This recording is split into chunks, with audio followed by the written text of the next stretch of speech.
अध्यक्ष महोदय, सन्माननीय सदस्य सुहास बाबर यांनी सांगली जिल्ह्यातील खानापूर आटपाडी तालुक्यातील त्या परिसरातील गावांच्या समस्या मांडल्या। या ज्या समस्या आहेत या सर्व महाराष्ट्रातल्या बहुतांशी सदस्यांच्या आहेत। वरिष्ठ अधिकाऱ्यांच्या भीतीपोटी खालच्या अधिकारी हे नाही करायचं ते नाही करायचं, याच्यामध्ये पाणी पुरवठा करण्याकरता पाईपलाईन टाकणे, विद्युत पुरवठा करण्याकरता 3 खांबे टाकणे। माननीय सुहासजी बाबर, तुम्ही मला पत्र द्या, तुमच्याकरता स्वतंत्र बैठक लावतो आणि ते सगळे ऐकून घ्या। शेवटी नकारात्मक भूमिकेतून वावरणारं शासन हे नाही आणि असता कामा नये।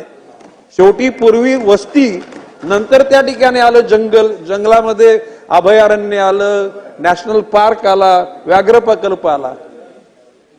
तर त्या घटकांना जर का त्या सोयी सुविधा जर देणार नसाल तर त्या ठिकाणी मी अधिकाऱ्यांना स्पष्ट सांगितलेले की लोकांना वंचित आणि कुठल्याही घटकाला त्याचं पुनर्वसन झाल्याशिवाय कोणाच्या घराला हात लावू देणार नाही, हा तुम्हाला मी शब्द देतो। ओके, धन्यवाद।